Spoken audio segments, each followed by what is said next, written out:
कोटा और बूंदी राजस्थान के दो महत्वपूर्ण शहर हैं, जिनका इतिहास एक दूसरे से जुड़ा हुआ है। 12वीं शताब्दी में हाड़ा चौहानों ने बूंदी पर अधिकार कर लिया था और इसे अपनी राजधानी बनाया था। बाद में 17वीं शताब्दी में कोटा बूंदी से अलग होकर एक स्वतंत्र रियासत बन गया था। कोटा बूंदी रियासत का हिस्सा था, जिसे 17वीं शताब्दी में स्वतंत्र किया गया था। 1631 में बूंदी के शासक राव रतन सिंह ने अपने बेटे माधो सिंह को कोटा क्षेत्र उपहार में दिया था, जिससे कोटा राज्य की स्थापना हुई थी। कोटा के शुरुआती शासकों में राव माधो सिंह, राव मुकुंद सिंह और राव जगत सिंह शामिल थे। कोटा का इतिहास मुगल काल से जुड़ा हुआ है, जहां कोटा शासकों ने मुगलों के साथ कई युद्ध लड़े और महत्वपूर्ण भूमिका निभाई थी। 19वीं शताब्दी में कोटा ब्रिटिश शासकों के अधीन आ गया था। 1947 में भारत की स्वतंत्रता के बाद कोटा भारतीय संघ में शामिल हो गया था। बूंदी हाड़ा चौहानों की राजधानी थी और हाड़ौती क्षेत्र का एक यह महत्वपूर्ण हिस्सा था। 12वीं शताब्दी में राव देवा हाड़ा ने बूंदी पर विजय प्राप्त की और हाड़ा चौहानों का शासन की शुरुआत हुई। बूंदी का प्राचीन नाम बूंदा का नाल था, जिसका अर्थ है संकरे रास्ते। बूंदी अपनी स्थापत्य कला, विशेष रूप से तारागढ़ किले और रानी जी की बावड़ी के लिए प्रसिद्ध है। बूंदी में 84 खंभों की छतरी है, जो राव राजा अनिरुद्ध सिंह ने अपनी दाई यानी कि दहाई की याद में बनवाई थी। कोटा और बूंदी दोनों ही हाड़ा चौहानों द्वारा शासित थे और हाड़ौती क्षेत्र के हिस्से बने थे। कोटा बूंदी से अलग होकर एक स्वतंत्र रियासत बना, लेकिन दोनों शहरों का इतिहास और संस्कृति एक दूसरे से जुड़े हुए हैं। कोटा और बूंदी दोनों ही राजस्थान के महत्वपूर्ण पर्यटन स्थल हैं। तो दोस्तों, आज मैं आपके सामने अपने वीडियो के द्वारा कोटा और बूंदी के इतिहास के बारे में बातें करूंगा। आशा है मेरा ये वीडियो आपको पसंद आएगा। पसंद आए तो कृपया मेरे वीडियो को लाइक और शेयर करें और मेरे चैनल को सब्सक्राइब जरूर करें। भारत के राजस्थान राज्य के बूंदी जिले में स्थित एक नगर है। यह जिले का मुख्यालय भी है। बूंदी एक पूर्व रियासत थी। इसकी स्थापना 1242 ईस्वी में बुंदा मीना ने की थी। बूंदी पहाड़ियों से घिरा सघन वनाच्छित सुरम्य नगर है। राजस्थान का यह महत्वपूर्ण पर्यटन स्थल भी है। बूंदी पर कोटे के 4 द्वार हैं: चौगान द्वार, मीरा द्वार, खोजा द्वार और लंका द्वार, जो कि चारों दिशाओं में खुलते हैं। चौगान द्वार पर बनी मोरनी मनमोहक और सुंदर दिखाई देती है। प्राचीन बूंदी क्षेत्र पर मीणाओं के पूसारा गोत्र का शासन था, लेकिन आक्रांता राजपूतों ने पुराने नगर को उजाड़ दिया। वर्तमान बूंदी की स्थापना राव देवा हाड़ा ने 1242 में जेता मीना को धोखे से मारकर की थी। राजा बुंदा मीना के नाम पर इस क्षेत्र का नाम बूंदी पड़ा था। बाद में इसी नाल का पानी रोककर नवल सागर झील बनाया गया था। राजा देव सिंह के उपरांत राजा बरसिंह ने पहाड़ी पर 1354 में तारागढ़ नाम के किले का निर्माण करवाया था। साथ ही दुर्ग के महल और कुंड बावड़ियों को भी बनवाया था। 14वीं से 17वीं शताब्दी तक के बीच में तलहटी पर भव्य महलों का निर्माण कराया गया था। सन 1620 में राव रतन सिंह जी ने महल में प्रवेश के लिए भव्य पोल का निर्माण करवाया था। पोल को 2 हाथियों की प्रतिमूर्तियों से सजाया गया, उसे हाथी पोल कहा जाता है। राजमहल में अनेक महल, साथ में दीवाने आम और दीवाने खास बनाए गए हैं। बूंदी अपनी विशिष्ट चित्रकला शैली के लिए भी विख्यात है। इसे महाराव राजा श्रीजी उमेद सिंह ने बनवाया, जो अपनी चित्र शैली के लिए विश्वविख्यात है। बूंदी के विषयों में शिकार सवारी, रामलीला, सनातन नायिका, विचरण करते हाथी, शेर, हिरण, गगनचारी पक्षी, पेड़ों पर फुदकते शाखा मर्द आदि हैं। श्रावण भादों में नाचते हुए मोर बूंदी के चित्रांकन परंपरा में बहुत सुंदर दिखाई देते हैं। यहाँ के चित्रों में नारी पात्र लुभावने प्रतीत होते हैं। नारी चित्रण में तीखी नाक, पतली कमर, छोटे व गोल चेहरे आदि मुख्य विशेषताएं हैं। स्त्रियां लाल पीले वस्त्र पहने अधिक दिखाई देती हैं। बूंदी शैली की सर्वाधिक महत्वपूर्ण विशेषता उसकी पृष्ठभूमि के भूदृश्य हैं। चित्रों में कंदली, आम व पीपल के वृक्षों के साथ साथ फूल, पत्ती, बेलों को चित्रित किया जाता है। तो ये था बूंदी का इतिहास। अब मैं आपके सामने कोटा के इतिहास के बारे में बातें करूं। कोटा भारत के राजस्थान राज्य के कोटा जिले में स्थित एक नगर है। यह चंबल नदी के किनारे राज्य की राजधानी जयपुर से 240 किलोमीटर दक्षिण में बसा हुआ है। यह कोटा जिले का मुख्यालय है। जयपुर और जोधपुर के बाद यह राजस्थान का तीसरा सबसे बड़ा शहर है। हाड़ा राजपूत वंशज ने कोटा की स्थापना की थी।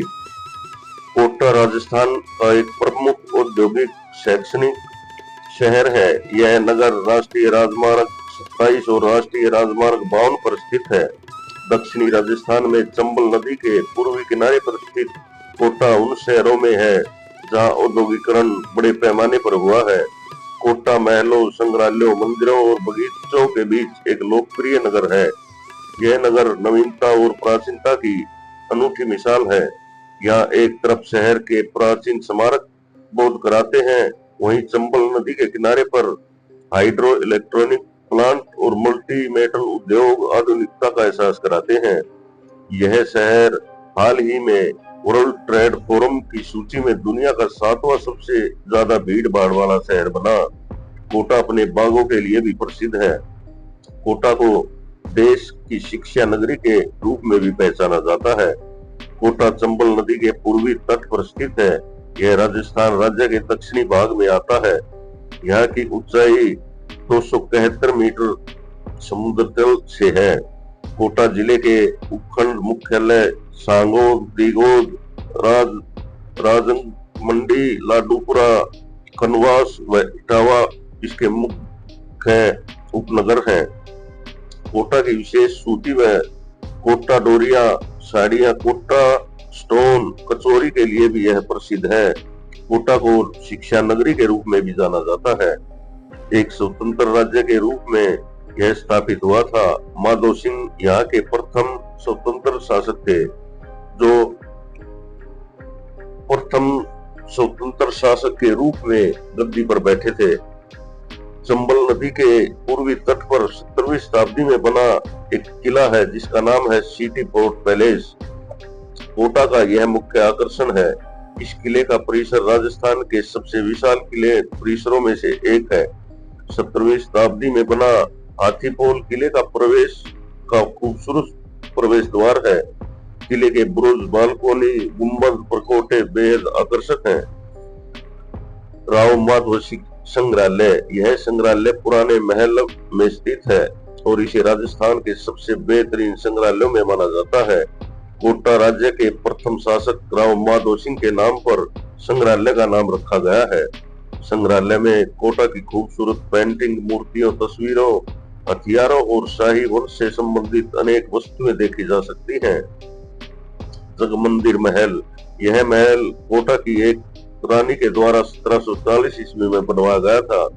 खूबसूरत किशोर सागर झील के मध्य बना यह महल राजाओं के आमोद प्रमोद का मुख्य स्थान था। झील के पारदर्शी जल में महल का प्रतिबिंब बेहद सुंदर दिखाई देता है। किशोर सागर झील बूंदी के राजकुमार डी ने 1346 ईस्वी में बनवाई थी। झील में नौकायान का आनंद भी लिया जा सकता है। सरकारी संग्रहालय, किशोर सागर झील के समीप किशोर बाग में बने वृद्ध विलास महल में यह संग्रहालय स्थित है। संग्रहालय में दुर्लभ सिक्के, शिल्पों और चुनिंदा हाड़ौती मूर्तियों का विस्तृत संग्रह है। यहाँ बरौली के मंदिरों से कुछ आक और ऐतिहासिक मूर्तियां लाकर रखी गई हैं। शुक्रवार और राष्ट्रीय अवकाश के दिन संग्रहालय बंद रहता है। चंबल गार्डन, यह खूबसूरत पिकनिक स्पॉट है। यहाँ मगरमच्छों का तालाब देखा जा सकता है। यह गार्डन चंबल नदी और अमर विलास के समीप स्थित है। देवता जी की हवेली। देवता जी की हवेली राजस्थान के सबसे सुंदर भवनों में एक है। कोटा की यह हवेली अनेकों अनोखे भित्ति चित्रों और चित्रकारी के लिए प्रसिद्ध है। गणेश उद्यान, खड़े गणेश जी। गणेश उद्यान कोटा का मुख्य दूसरा सबसे बड़ा उद्यान है। यह उद्यान खड़े गणेश जी मंदिर के पास है। इसे गणेश पर्वत भी कहा जाता है। शिवी गार्डन, यह कोटा का ऐतिहासिक गार्डन है। यहाँ आज भी कोटा के ऐतिहासिक सौंदर्य को महसूस किया जा सकता है। कोटा के आसपास दरा वन्य जीव अभ्यारण्य। कोटा से 50 किलोमीटर दूरी पर राष्ट्रीय चंबल वन जीव अभ्यारण्य है, जो घड़ियालों और पतले मुंह वाले मगरमच्छों के लिए बहुत लोकप्रिय है। यहाँ चीते, वाइल्ड बोर, तेंदुए और हिरन पाए जाते हैं। बहुत कम जगह दिखाई देने वाला दुर्लभ कराकल भी यहाँ देखा जा सकता है। केशव राय पाटन, श्री केशव राय जी की हड़ौती और हाड़ा के शासकों के इष्ट देव हैं। केशव राय पाटन भगवान जी श्री केशव का निवास स्थल है। श्री केशव का मध्यकालीन मंदिर चंबल नदी के किनारे स्थित है। नदी की ओर वाली मंदिर की दीवार किले की दीवार के समान है। कार्तिक माह में आयोजित होने वाले मेले में यहाँ श्रद्धालु बहुत भारी संख्या में आते हैं। इस अवसर पर भगतजन चंबल नदी में डुबकी लगाते हैं और श्री कृष्ण के आशीर्वाद की कामना करते हैं। केशवराय पाटन कोटा से 22 किलोमीटर की दूरी पर उत्तर पूर्व में स्थित है। गेपरनाथ मंदिर कोटा से 22 किलोमीटर दूर दक्षिण पश्चिम में शिव को समर्पित गेपरनाथ मंदिर चंबल नदी के किनारे पर स्थित है। यह मंदिर 1569 ईस्वी में बनवाया गया था। यह स्थान प्राचीन काल में शिव भक्तों का प्रमुख तीर्थ स्थल भी रहा है। यहाँ कुछ प्राचीन अभिलेख प्राप्त हुए हैं जो इस तथ्य की पुष्टि करते हैं। सन 2008 में एक बड़ी ही विस्मयी घटना में समस्त कोटा के वासियों का दिल दहला दिया था। करीब 250 व्यक्ति जो कि शिव मंदिर में दर्शन करने के लिए गए थे, वे सीढ़ियां टूट जाने के कारण अंदर ही फंस गए। प्रशासन ने 2 दिन की कड़ी मेहनत करके उन्हें बाहर निकाला था। गेपरनाथ मंदिर में करीब 470 सीढ़ियां हैं। करीब 350 मीटर गहरी खाई है। बाडोली, यहाँ 9वीं और 12वीं शताब्दी के बीच अनेक प्राचीन मंदिर हैं। यह स्थान कदम, आम, जामुन और पीपल के पेड़ों से घिरा हुआ है। हिंदुओं का यह पवित्र धार्मिक स्थल है। घाटेश्वर यहाँ का मुख्य मंदिर है जो भगवान शिव को समर्पित है। मंदिर के सभा मंडप, विशेषकर स्तंभों में आकर्षक नक्काशी की गई है। महिषासुर मर्दनी और त्रिदेव मंदिर अन्य 2 प्रमुख मंदिर हैं। इन मंदिरों की मुख्य विशेषताएं कोटा के मुख्य प्रतिमाएं कोटा के सरकारी संग्रहालय में रखी गई हैं। कोटा की खास पहचान है यहाँ के कोचिंग संस्थान। कोटा को भारत की कोचिंग राजधानी भी कहा जाता है। हर साल इस शहर में लाखों विद्यार्थी प्रतियोगी परीक्षाओं की तैयारी के लिए आते हैं। पिछले कुछ सालों में कोटा एक प्रसिद्ध कोचिंग नगरी के रूप में उभरा है। शहर का शैक्षणिक क्षेत्र यहाँ की अर्थव्यवस्था का एक बहुत बड़ा हिस्सा है। यहाँ कई कोचिंग संस्थान हैं जो विद्यार्थियों के प्रतियोगी परीक्षाओं जैसे कि IIT और NEET की तैयारी करवाते हैं। तो दोस्तों, ये था कोटा नगर और उसका इतिहास। आशा है आपको मेरा ये वीडियो पसंद आया होगा। पसंद आए तो कृपया मेरे चैनल को सब्सक्राइब करें, वीडियो को लाइक और शेयर करना ना भूलें। तो नमस्कार, जय हिंद, जय भारत।